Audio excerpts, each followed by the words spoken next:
Today we were working on my 2014 Scion FRS. Yes, it says Toyota, but it's just a replacement bumper. They put emblems on them already.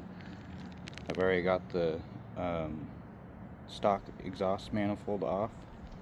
I bought this equal length header that I'm gonna put on and then I'll be uploading my tune from the OFT tuner that I have. Alright, let's get into it.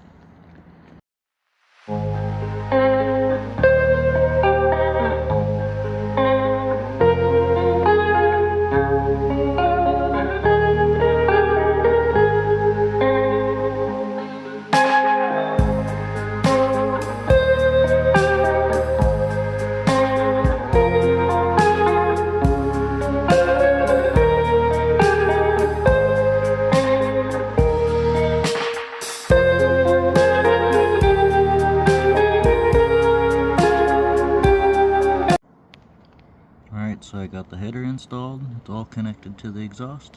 I'm gonna start it up and check for exhaust leaks and then lower the car down.